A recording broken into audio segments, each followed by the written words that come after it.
Sandy says read, and welcome to the channel. Today, you guys, we're going to do a review and discussion of Return of the Mothman by Michael Nost. You guys, we're doing this review now ahead of the live stream interview with Michael Nost. Michael will be our guest here on the channel Thursday, June 6th at 7 p.m. Eastern. So I'm hoping you guys will have time to check this book out yourselves before that live stream. It's only one of the things we're going to be talking about that evening, but I'm hoping you guys will get to look at it. Krista says, it is not cheating, it's working smarter and not harder. I agree with that concept very much. If I hadn't already filmed this review once, this would be working smarter, but oh my gosh. Oh, sometimes the internet is not totally our friend. It'll be fine. Okay, so your mission, should you choose to accept it, is to grab a copy of Return of the Mothman and read it ahead of the Thursday night interview. If you have time, if you can, you guys, that would be great, because you can bring your questions to Michael and we'll go over them then. All right, so let's do the specs. The specs for Return of the Mothman. This is a thriller novel. I would also classify it as horror. It's by Michael Nost. The publisher is Woodland Press. The copyright is 2014. It's been a hot minute, okay? But something else happened with this book, okay? So 2014 is our first publication, right? And it is available in this paperback. It's also available as a movie. That's right. In 2022, it was produced by Vandalia Filmworks Foundation. And let me read the back cover for you. All right. Ted Browning moves back to his rural hometown of Logan, West Virginia, after learning his grandmother is dying of cancer. When he hears talk of Mothman sightings from miners at Bear Creek Coal Company, he simply doesn't believe it, until a series of events puts him in direct confrontation with the evil winged creature. Ted is forced to face his inner demons in order to protect the very loved ones he's kept at a distance for 20 years, and to let go of a tragic past that is drawing him like a moth to the flame. Nice, right? Okay, so we also have the Sandy synopsis. We do have what Sandy came away from the book with, and I'm giving you this synopsis without giving away spoilers, okay? Because I would like for you to read this. We'll probably have a ton of spoilers Thursday evening, but I'm going to try not to give you spoilers right now today. So the Sandy synopsis is Ted Browning moves back to his hometown of Logan, West Virginia, when the grandma who raised him can't hide from him that she has terminal cancer. And there's something unsettling and sinister flying around. And that's all I'm giving you. Okay. I wrote down in my notes the foreword by Tom Monteleone. It mentions that Michael's writing has always been accessible and engaging. And you guys, 100%, I 100% agree.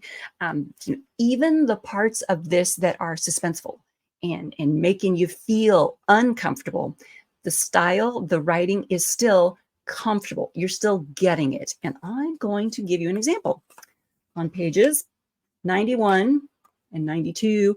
And I'm going to read a little bit more for you than I typically do when giving you guys that reading style, that flavor of the author's writing style.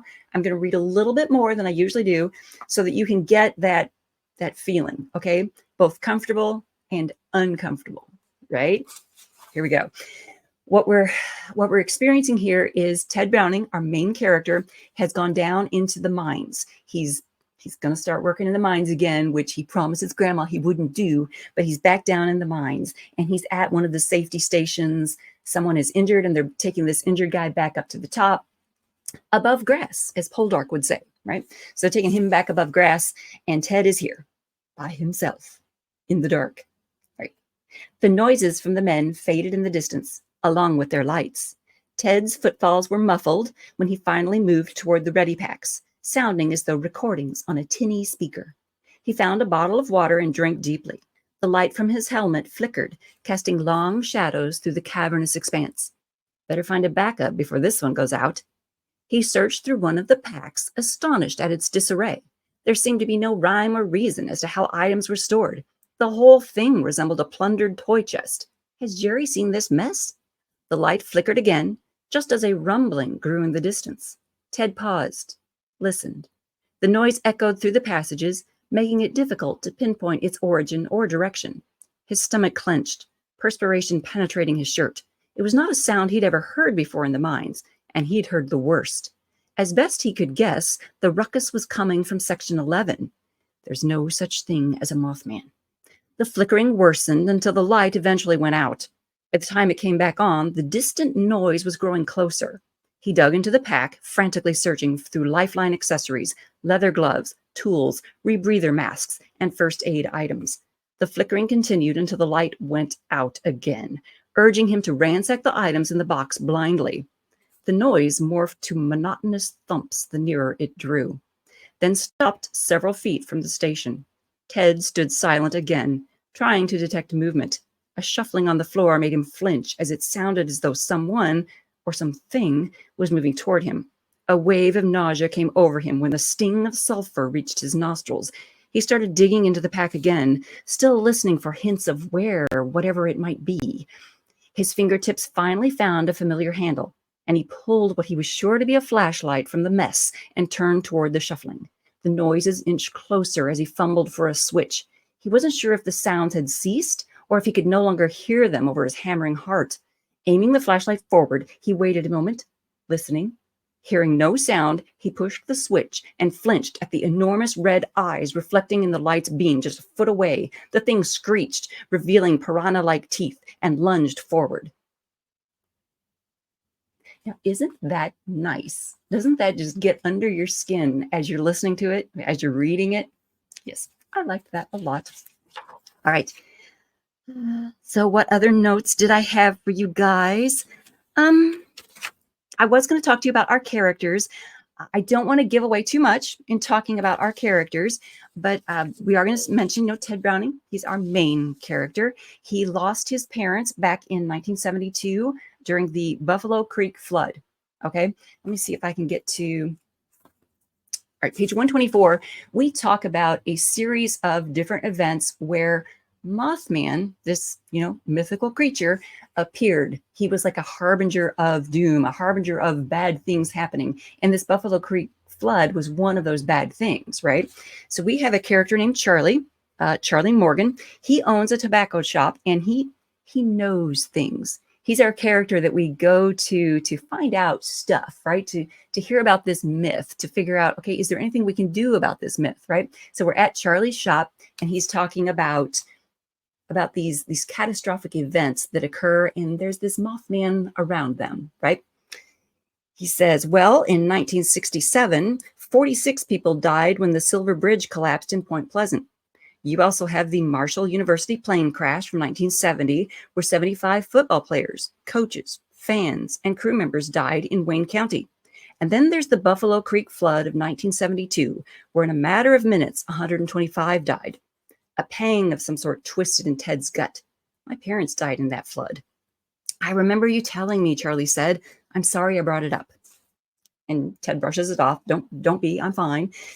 But Ted was supposed to be in the car with his parents way back then when that flood happened, when they perished. Okay, he was supposed to be in that flood, in that accident. And so there's this sense of, there's a sense of remorse. There's a sense of guilt. There's a sense of I'm lucky to be alive. And there's this sense of maybe the Mothman is targeting me in Ted's demeanor now. Okay.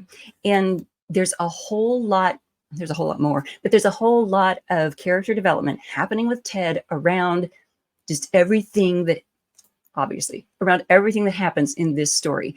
Ted is an amazingly well-developed character. I rooted for Ted. All right. I wanted to see Ted make it. I wanted to see him survive. I wanted to see him win the day. All right.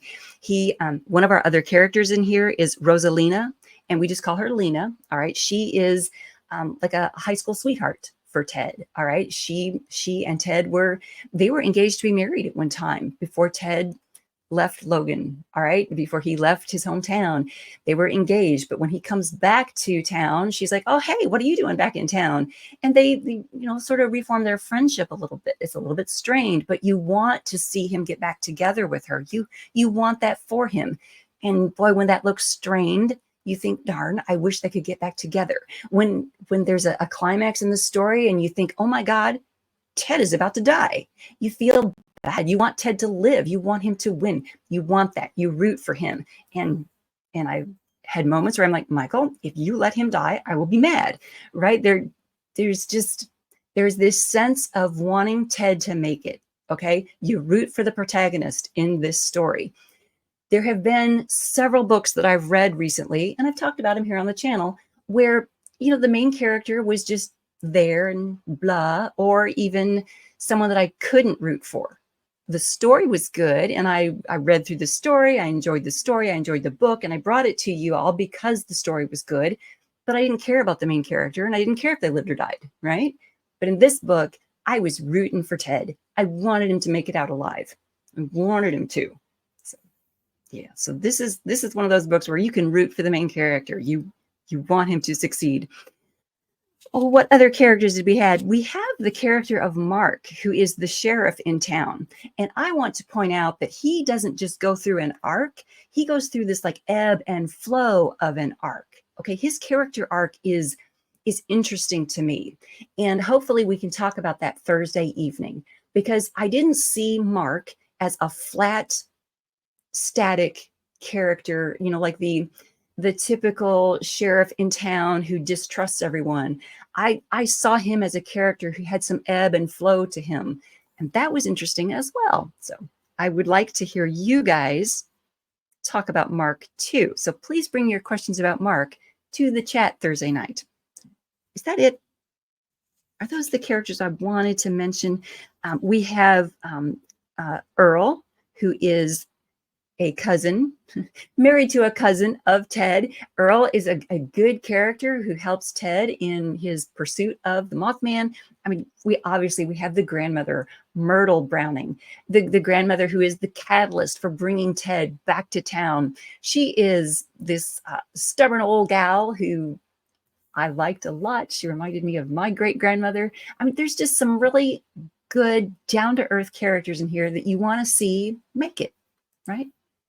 Now, Michael is a good author. He doesn't let every character make it, but he makes you care. Thumbs up for caring about your characters. Thumbs up for good storytelling and rooting for your main character. You guys, thank you so much for tuning in, and I hope to see you Thursday when we talk more about this.